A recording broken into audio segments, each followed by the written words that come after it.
Hello friends. तो एक बार फिर से स्वागत है आपका अपने यूट्यूब चैनल सम्राट एजुकेशन हब पर। जैसा कि आपको पता है मंडे है और सबसे पहले सभी को वेरी गुड मॉर्निंग। तो मंडे का टर्म क्या है? हिंदी का है, ठीक है। और हमने काफ़ी जो पीछे का सिलेबस हमने करवा दिया है और जो आगे का है वो देख लेते हैं। आप लोग जैसे ही आप लोगों को ये वीडियो आप तक जा रही है तुरंत आप लोग नोट बना लीजिएगा, इसको कॉपी पेन लेकर साथ में बैठिएगा, ठीक है। कुछ भी मिस मत कीजिएगा, क्योंकि मिस करना मतलब एग्ज़ाम के पॉइंट ऑफ व्यू से जो भी क्वेश्चन आ रहे हैं वो आपका छूट जाएगा, ठीक है। तो कोई भी चीज़ मिस क्यों करना कि क्वेश्चन आपको पता है कि दो दो तीन तीन नंबर से ही हम क्या कर सकते हैं, टॉपर बन सकते हैं, ठीक है। तो जो भी इम्पोर्टेंट है, अगर जहाँ पे मैं हाईलाइट करूँगी आप लोग उसको नोट कर लीजिएगा। चलिए देर ना करते हुए क्लास को स्टार्ट करते हैं। तो क्लास में हमने संज्ञा, सर्वनाम, विशेषण, क्रिया विशेषण को पढ़ा दिया था और उसके मैंने क्या करवाए थे, उसका विकारी अविकारी जो था ना उसको भी हमने करवा दिया था। उसके आगे का भाग देखते हैं क्या है। यहाँ पर जो भी इम्पोर्टेंट है आप लोग उसको नोट कर लीजिएगा। यहाँ पे देखिए हमारा टॉपिक शुरू हो गया है, अव्यय।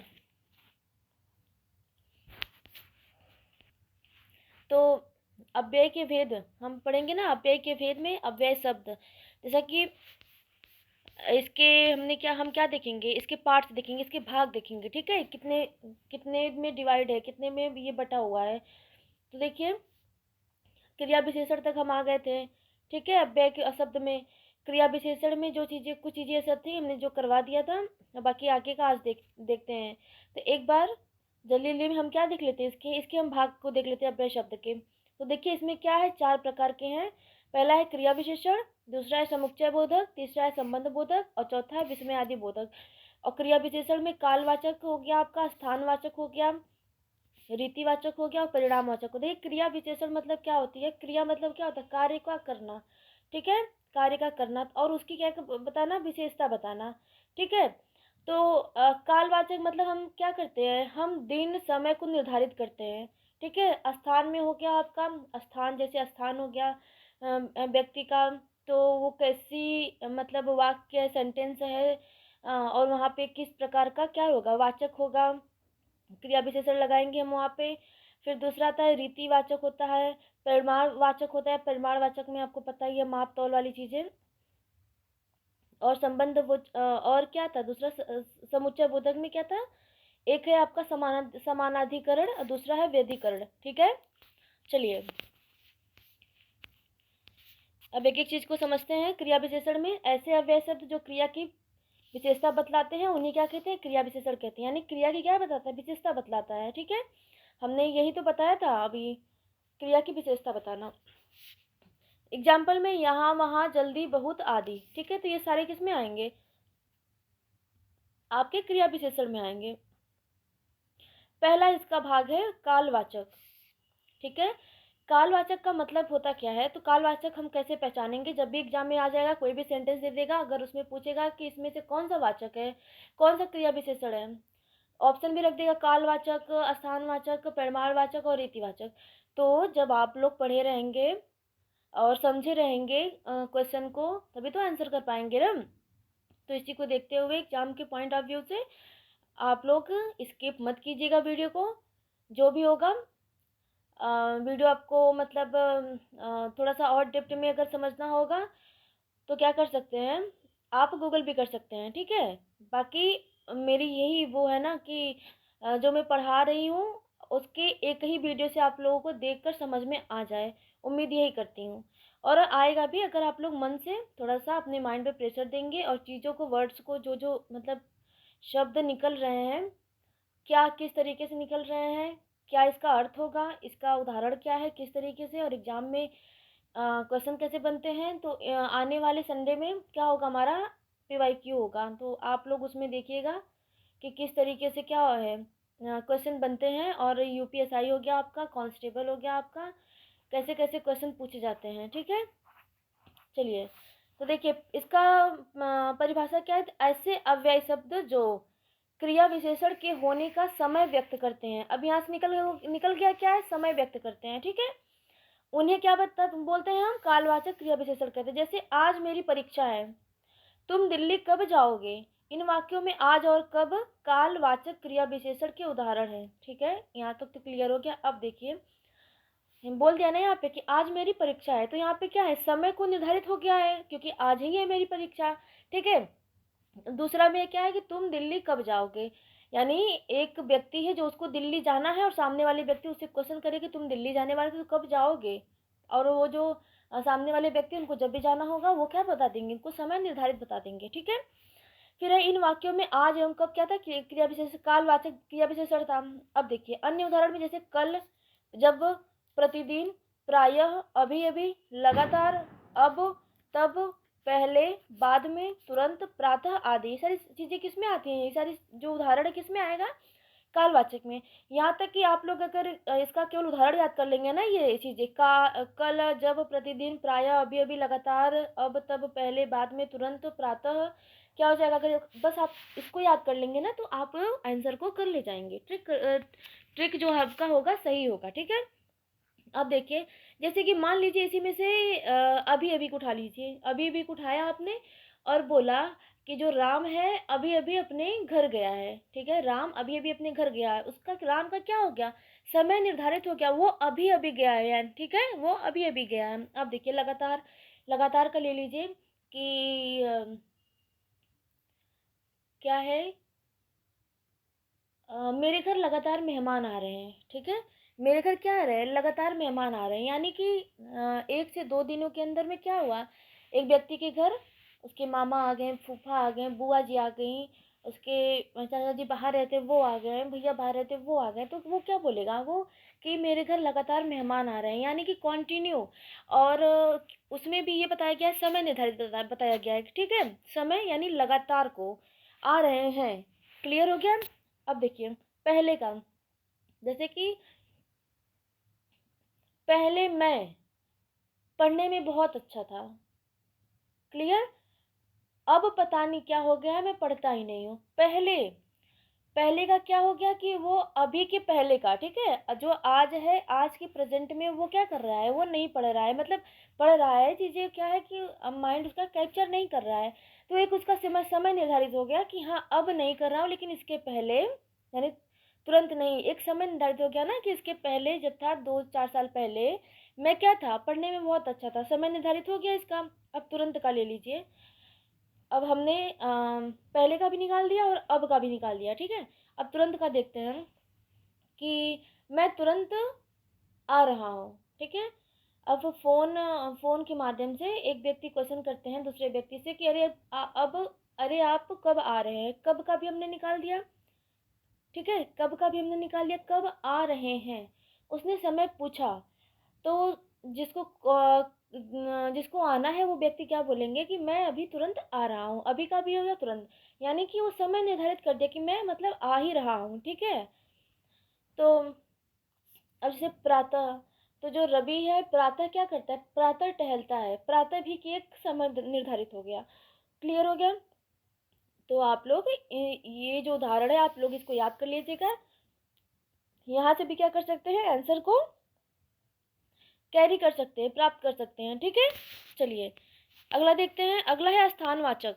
तो स्थानवाचक में क्या है, जैसे कि कोई यहाँ पे दिया है ना कि ऐसे अव्यय शब्द जिनसे क्रिया के घटित होने के स्थान का ज्ञान प्राप्त होता है, यानी जो क्रिया जो कार्य हो रहा है क्या है, उसके किस स्थान पे हो रहा है, वो चीजें यहाँ पे बताई गई है।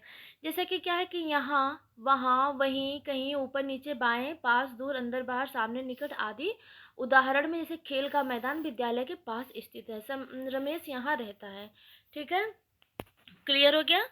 अगला है, इसमें कुछ बताने वाली चीज नहीं है, इसमें बस यही है स्थानवाचक। मान लीजिए कि बोल दिया, किसी ने बोल दिया कि अरे जो मेरा गांव है वहां से एक बस आती जाती है शहर के लिए। ठीक है, ऐसे तो वो जो रोड है ज़्यादा डेवलप तो नहीं है, लेकिन वहाँ के लोगों के लिए, वहाँ कर मतलब कुछ वर्कर्स हैं जो कार्य करते हैं, शहर में जाते हैं, वहाँ एक बस आती है। अब चीज़ें क्या हो गई, जो स्थान है निर्धारित हो गए गांव के रोड पर। ठीक है, अगला है रीतिवाचक। ऐसे अव्यय शब्द जो क्रिया की विधि या रीति को व्यक्त करते हैं उन्हें रीतिवाचक क्रिया विशेषण कहते हैं। जैसे है, इनसे क्रिया के निश्चय, अनिश्चय, स्वीकार, कारण, निषेध आदि अर्थ प्रकट होते हैं। जैसे तुम बहुत धीरे धीरे चलते हो।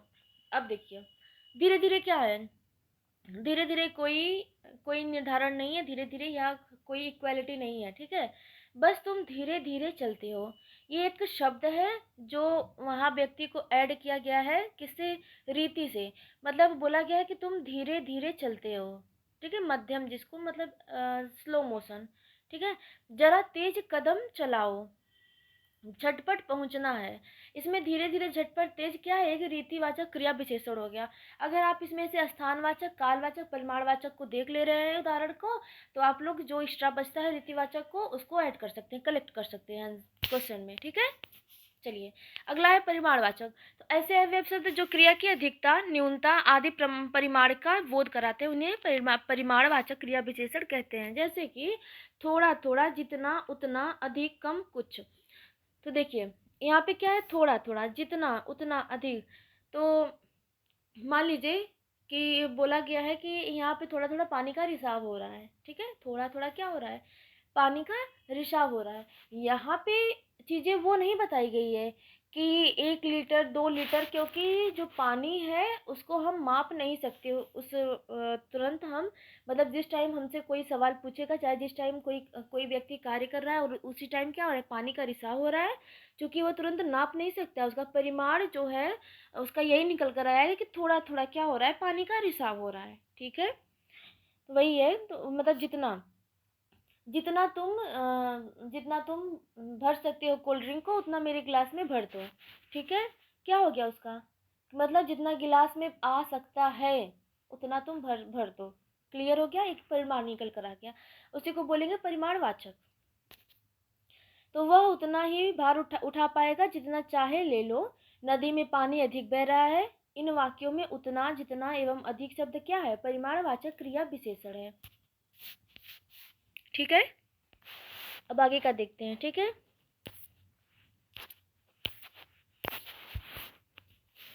तो देखिए, हमने क्या बताया, क्रिया विशेषण हो गया, अव्यय शब्द का क्रिया विशेषण हो गया, उसके पार्ट्स भी हमने डिवाइड करके एग्जाम्पल सहित बता दिया। जब भी आएगा आप लोग क्या कर सकते हैं, जो कालवाचक है, कालवाचक का जो भी समय निर्धारण है आप लोग उसको देख सकते हैं, आपको तो पता है समय निर्धारण, तो कालवाचक हो जाएगा। रीतिवाचक में पता चल गया। अगर आप लोग को रीतिवाचक थोड़ा सा टफ लग रहा है, ठीक है, तो स्थानवाचक है, कालवाचक है, और लास्ट क्या था, परिमाणवाचक था। तो इन सब को क्या कर सकते हैं हम, इसका एग्जाम परिभाषा सहित उदाहरण को देख सकते हैं, याद कर सकते हैं, ठीक है। अगर उसमें से रीतिवाचक का हम अलग से कैलकुलेट नहीं कर पा रहे हैं, तो हम क्या कर सकते हैं, जब हम इन तीनों को याद कर लेंगे तो रीतिवाचक का जब एग्जाम्पल आता है, उदाहरण आता है एग्जाम में, तो हम ऑटोमेटिकली उसका आंसर ट्रिक कर सकते हैं। बाकी हमने तो समझा दिया आप लोगों को, आप लोग यहाँ से 2 से 3 बार रिपीट करके देख सकते हैं।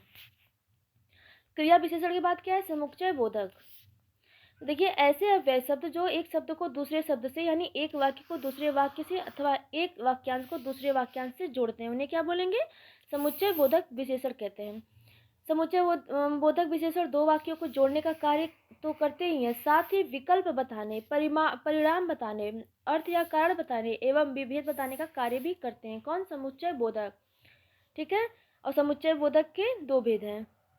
तो देखिए, समुच्चय, समुच्चय क्या है, समुच्चय जो होता है, बोधक, बोधक मतलब बोध कराना, समुच्चय मतलब 2 शब्दों को, 2 वाक्यों को जोड़ना, तो जोड़ने का जो कार्य करता है वो समुच्चय बोधक करता है। पहला इसका समानाधिकरण समुच्चय बोधक। तो ऐसे अव्यय शब्द जिनके द्वारा मुख्य वाक्य को जोड़े जाते हैं, जैसे संयोजक अव्यय और तथा एवं आदि। क्या हो जाएगा, और हो गया आपका समुच्चय समानाधिकरण समुच्चय में, तथा हो गया, एवं हो गया, हाँ, और तथा एवं। जैसे कि क्या है कि हम जब कोई भी लेख को पढ़ते हैं, मान लीजिए कोई भी हम किसी भी स्टोरी को, कहानी को पढ़ रहे हैं, किताब ही मान लीजिए, किताब पढ़ रहे हैं। अब क्या है कि अगर हम एक लाइन को उठाते हैं, एक क्रम वाइज उठाते हैं लाइन को, जब हम उसको पढ़ते हैं तो उसमें उसके ही संबंधित कोई दूसरा शब्द उसी में होता है, तो हम उसको और करके बोल लेते हैं। जैसे कि हाँ, मेरे माता और पिता, ठीक है, मेरे माता और पिता दोनों बहुत अच्छे हैं, ठीक है, मान लीजिए। चलिए इसको छोड़ते हैं।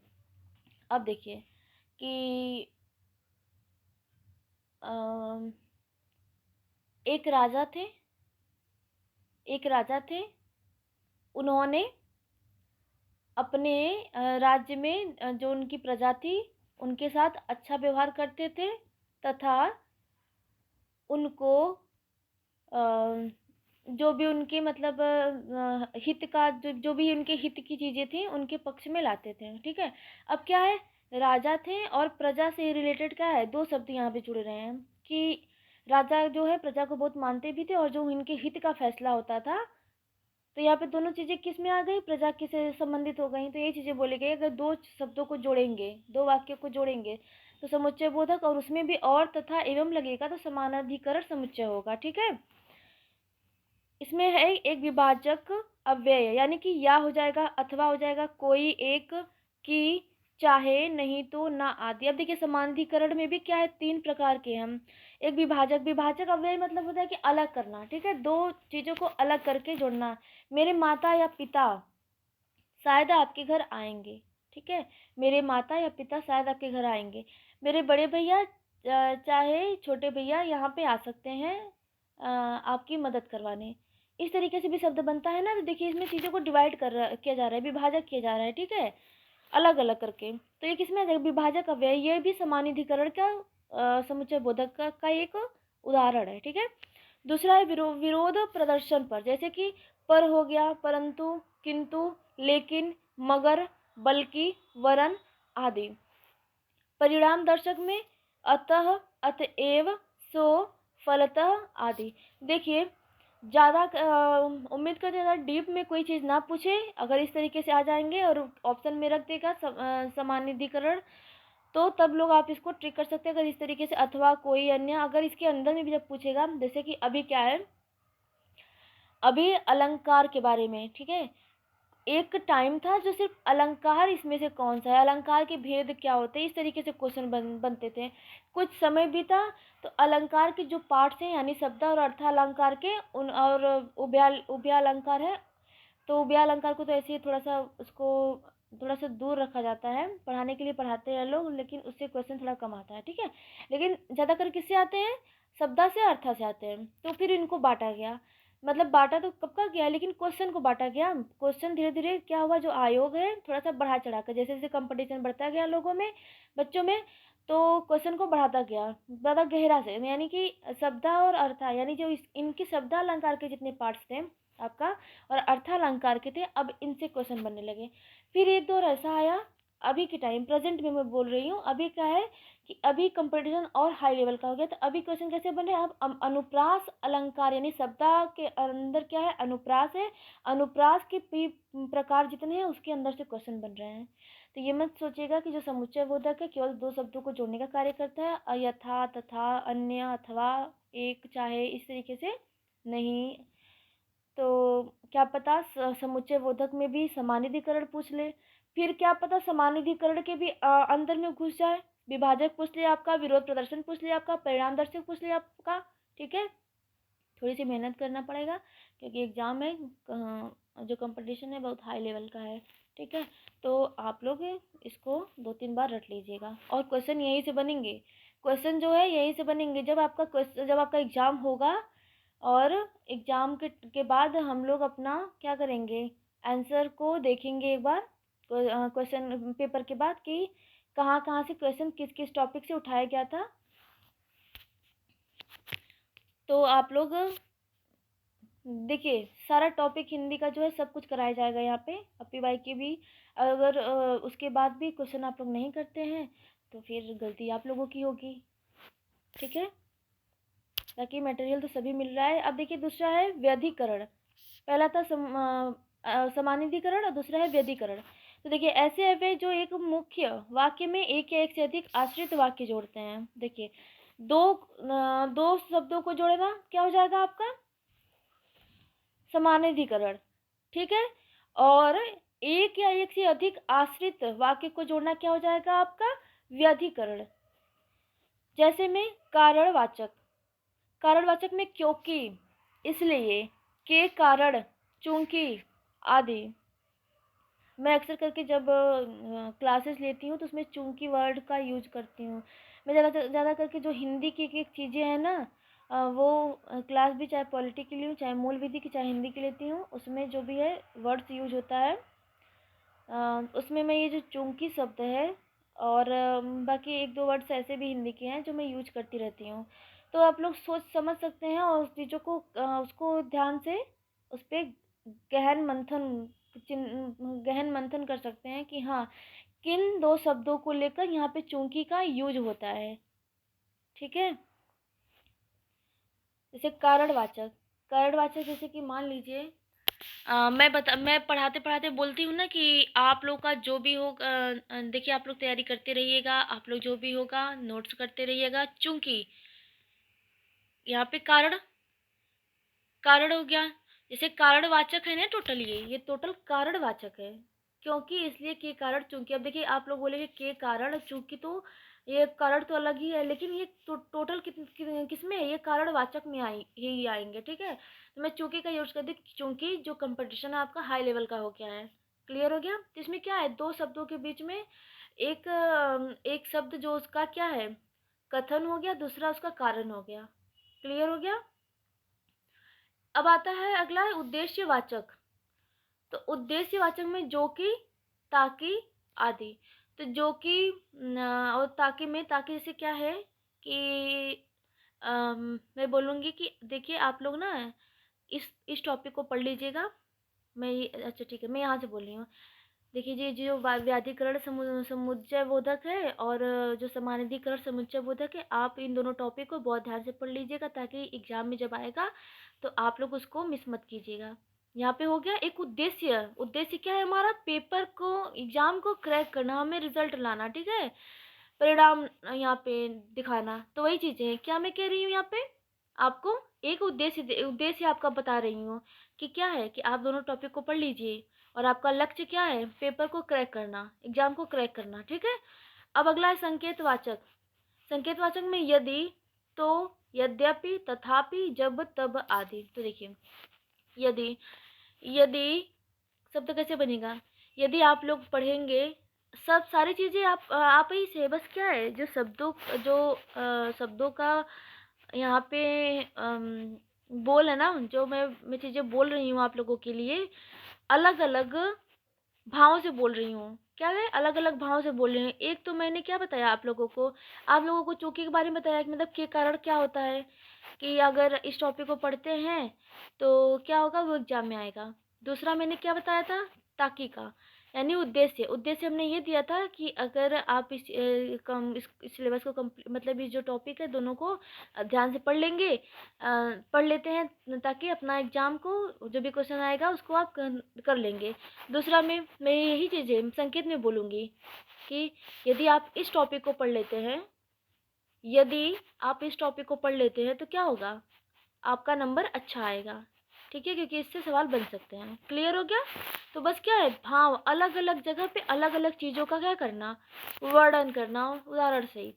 क्लियर हो गया। तो वही चीज़ें अब अगर आप लोग एक बार पढ़ लेंगे, चीज़ों को समझ लेंगे, आप खुद बोलेंगे उस चीज़ को। आप नॉर्मल सामान्य वार्तालाप जब करते हैं अपने दोस्तों से, अपने फैमिली में, परिवार में, चाहे किसी से भी, तो हर एक शब्द को यूज करते हैं अपने भाव के तरीके से। जो चीज़ें जहाँ पे होंगी वहाँ पे चूंकि, तथा और इस तरीके से यूज करते हैं ना। अब मान लीजिए कि आप लोग कहीं जाने वाले हैं, ठीक है, जाने वाले हैं कहाँ, घूमने। तो वहाँ पे वो बोलेंगे हम लोग चलेंगे घूमने और वहाँ पे ये चीज़ें खाएंगे। क्या किए आप लोग, दो चीज़ों को ऐड किए। क्या था, एक तो घूमने जाएंगे, दूसरा खाने की, यानी दो चीज़ों को ऐड कर दिए। क्लियर हो गया। चौथा है इसका स्वरूपवाचक, यानी कि जो, अर्थात, मानो आदि। तो देखिए व्यधिवाचक के भी 4 थे और समानाधिकरण के 3 थे। कितने थे, 3। इसके 3 और इसके 4। अगला है संबंध बोधक में ऐसे अव्यय जो संज्ञा या सर्वनाम के बाद, किसमें संज्ञा है, चीजें आप ध्यान दीजिएगा, संज्ञा और सर्वनाम के बाद प्रयुक्त होकर वाक्यगत दूसरे शब्दों से उसका संबंध बताते हैं, उसे क्या बोलते हैं, संबंध बोधक विशेषण कहलाते हैं। जैसे सीता की बहन गीता है, क्या है, सीता क्या हो गई आपकी, संज्ञा हो गई। ठीक है, गीता भी आपकी क्या हो गई, संज्ञा हो गई। तो यहाँ पे क्या बता रहा है, सीता और गीता की विशेषता क्या है, बहन की। ठीक है, किसकी है, बहन की। यानी संज्ञा है सर्वनाम, तो संज्ञा सीता गीता हो गई। इसका जो विशेषता है, बहन का रिश्ता है इन दोनों का। विशेषता क्या है इन दोनों का, बहन का, यानी एक संबंध बोधक में, संबंध बोधक में आ गया, संबंध बोधक में आ गया। क्लियर हो गया। इसमें की संबंध सूचक अव्यय है, क्या है, बहन जो है, की बहन क्या है, संबंध सूचक अव्यय है। इन्हें परसर्गीय शब्द भी कहते हैं। इन्हें भेद इस प्रकार है, जैसे कि कालवाचक, स्थानवाचक, दिशावाचक और साधनवाचक। तो देखिए, जैसे कालवाचक में आगे, पीछे, पूर्व, पश्चात, उपरांत आदि। स्थानवाचक में पास, पीछे, ऊपर, आगे, बाहर, भीतर, समीप आदि। तो देखिए, ये जो पीछे है, इसका क्या मानेंगे हम, एक दिशा के बारे में बताया जा रहा है। ठीक है, और ये जो है पीछे की जस्ट पीछे हो गया, स्थान आपका बताया जा रहा है। ठीक है, जैसे पीछे हो गया कि जैसे कि हो गया ना कि पीछे, पिछले कुछ दिनों से, चाहे पीछे इस तरीके से जो स्थिति थी हमारी वो ठीक नहीं थी, अभी सही है। ठीक है, ये क्या हो गया, अब ये एक आपका कालवाचक हो गया। अब पीछे यहाँ पे इस वाले स्थान में क्या होगा कि पीछे, दरवाजे के पीछे हमने एक मतलब कुछ सामान रखा था, चाहे टेबल के पीछे हमने कुछ सामान रखा था, तो क्या हो गया, वहाँ पे एक स्थान बताया जा रहा है। ठीक है, एक पीछे क्या होगा, आपका काल बताता है, लेकिन आपके सेंटेंस के ऊपर डिपेंड करता है। क्लियर हो गया। दिशा सूचक, दिशावाचक तरफ, यानी तरफ हो गया, ओर हो गया, पास हो गया, पार हो गया, आस पास हो गया। जैसे कि मान लीजिए पेड़ के पीछे, पेड़ के पीछे क्या है, एक वो स्थान आ जाता है, वो आपका दिशा नहीं बताएगा। पेड़ के पीछे एक घर है, वो आपका क्या हो जाएगा, स्थान हो जाएगा। क्लियर हो गया। और यहाँ पे क्या था, दिशावाचक। तो दिशावाचक में ये हो गया कि मान लीजिए कि एक तालाब है, तालाब है ना, तो तालाब की एक सेंटेंस हम बनाते हैं, एक वाक्य बनाते हैं, तालाब की तरफ जो रास्ता जाता है वो किधर का है, वो दूसरे गांव की तरफ जाता है। जो मेरा मित्र है, जो भी है, एक्स वाई जेड, जो भी नाम रखना चाहे अपने शब्द उदाहरण के तौर पे, जो मेरा मित्र है उसका जो घर ना तालाब की तरफ से होकर जाता है, तो एक दिशा बता रहा है ना, वो क्या बता रहा है, दिशा बता रहा है कि उधरी से होकर जाता है वो। अगला ले लीजिए साधनवाचक, यानी द्वारा, जरिए, मार्फत, हाथ, जबानी। कि साधनवाचक, साधनवाचक हाथ भी हो जाता है आपका, जबानी, मार्फत, जरिए, जरिए मतलब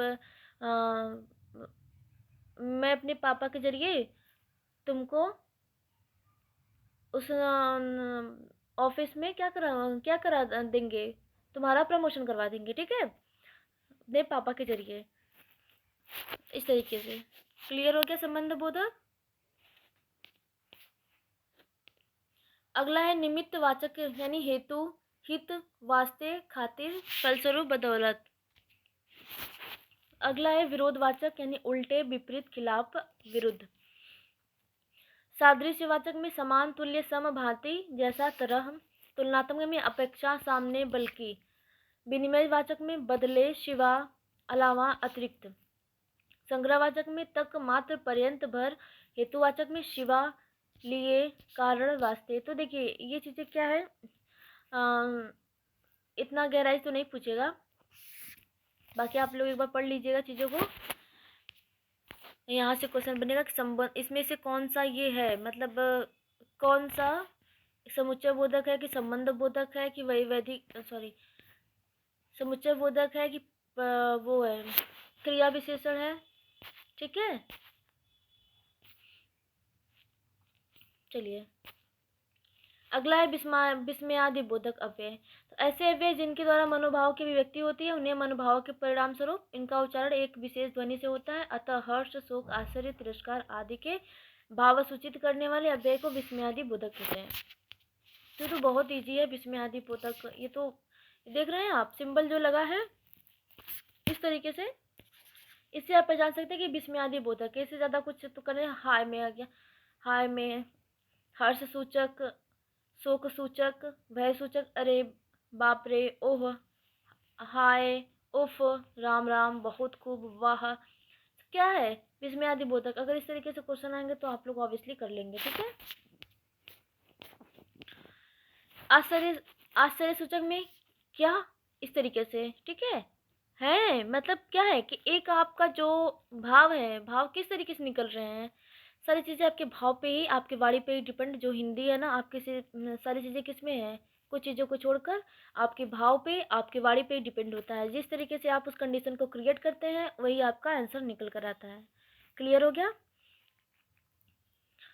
तो आश्चर्य सूचक में जैसे बता दिया हमने, किसी चीज को सॉफ्ट में ले लेना, सरप्राइज तरीके से। तिरस्कार सूचक में छी, हट, धिक्कार करना, ठीक है। अभिवादन सूचक में नमस्ते, प्रणाम, सलाम, बधाई के क्या आ जाएगा, अभिवादन सूचक हो जाएगा। देखिए इसमें से ना ज्यादा करके क्वेश्चन यहाँ से बनता है, आपकी यात्रा मंगलमय हो, ठीक है।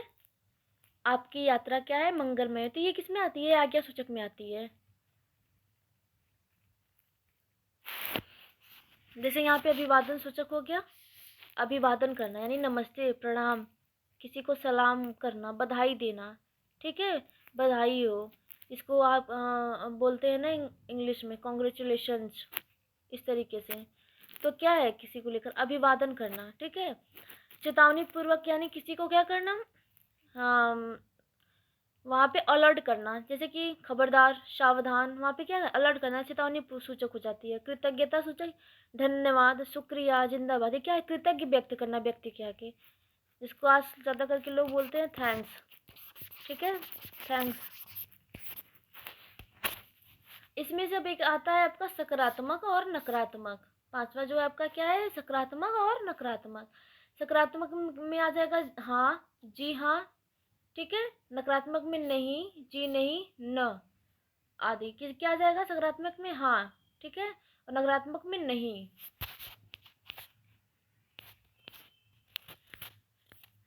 तो चलिए जल्दी देख लेते हैं आज हमने क्या पढ़ा था।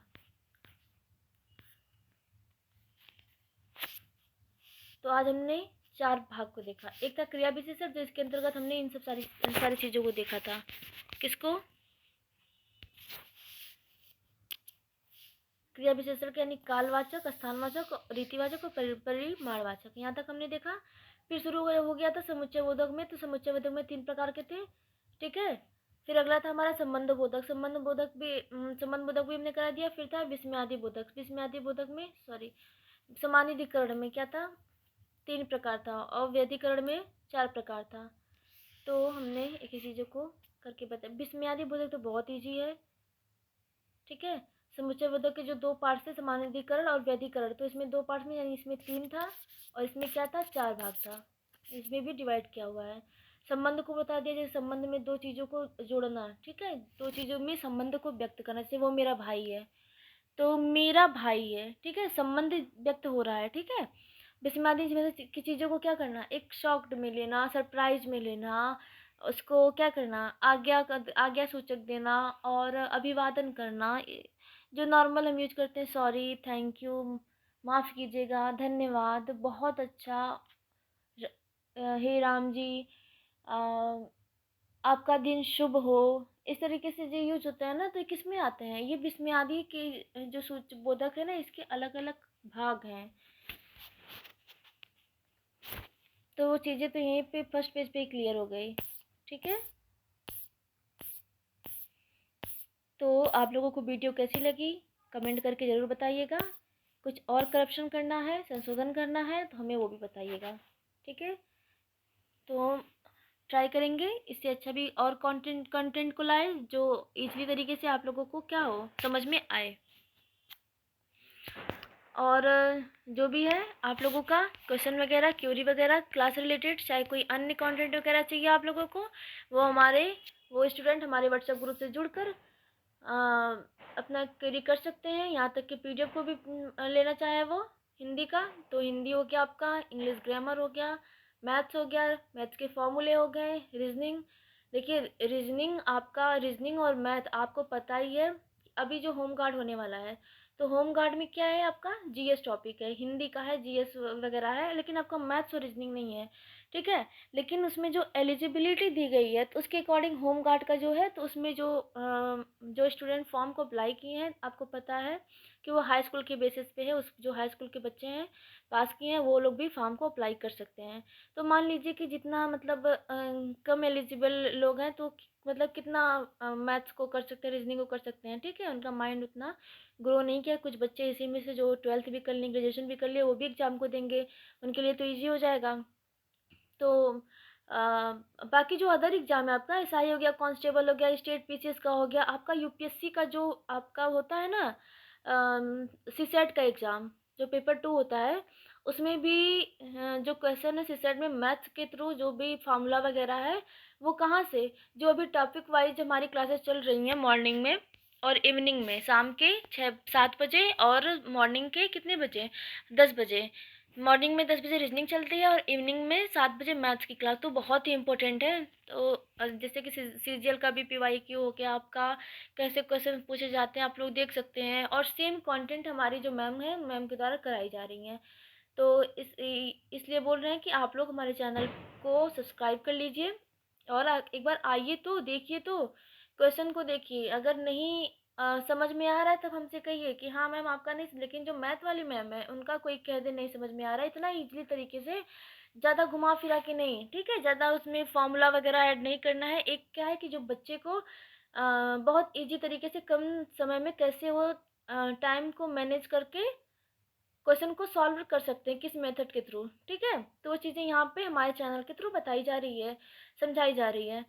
तो आप लोग मैथ्स है, रीजनिंग है, इंग्लिश ग्रामर है, हिंदी है, और जो आपका पॉलिटी और मूल विधि है। तो पॉलिटी देखिए, आपको पता है पॉलिटी जो ऐसा सब्जेक्ट है, ऐसा विषय है जो ओवरऑल हर एग्जाम में, चाहे कोई सेंट्रल लेवल का हो चाहे कोई स्टेट लेवल का हो, सब में पूछी जाती है।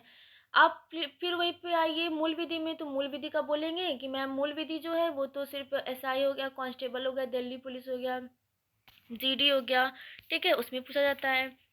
लेकिन बच्चे जो उसका अधिनियम चल रहा है ना, अधिनियम आपका ऐसा है कि जो आपका स्टेट पीसीएस में पूछा जाता है, एसएससी सीजीएल में भी पूछा जाता है, ठीक है, अधिनियम। यहाँ तक कि कभी कभी यूपीएससी से भी क्वेश्चन, जो चीज़ें हाईलाइट रहती हैं पर्यावरण से रिलेटेड, वो यूपीएससी में भी चीज़ों को पूछ लेता है। बच्चों से, किशोर से, जो चीज़ें अभी आपका न्यूज़ में हाईलाइट रहेंगी करंट के थ्रू, उसमें ऐड करके पूछ लेगा, ठीक है।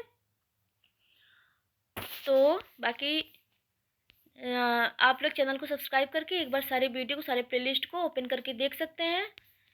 और ये हमारा क्या है, ये टेलीग्राम का क्यूआर कोड है, इसको भी स्कैन करके आप लोग जो पीडीएफ वगैरह है ले सकते हैं क्लास का। बाकी लाइक शेयर कमेंट ज़रूर कीजिएगा, ज़्यादा से ज़्यादा शेयर कर दीजिए वीडियो को, हमारे चैनल को भी शेयर कर दीजिए, ठीक है। और हमारा एक ही पर्पज़ है, हर स्टूडेंट को फ्री एजुकेशन, कोई वंचित न रह जाए, सभी पढ़ें, सभी आगे बढ़ें। फिर मिलते हैं नए कंटेंट के साथ, तब तक के लिए धन्यवाद। आप लोग अपना ख्याल रखिएगा, तैयारी करते रहिएगा, जो भी इम्पोर्टेंट होगा उसको नोट करते रहिएगा।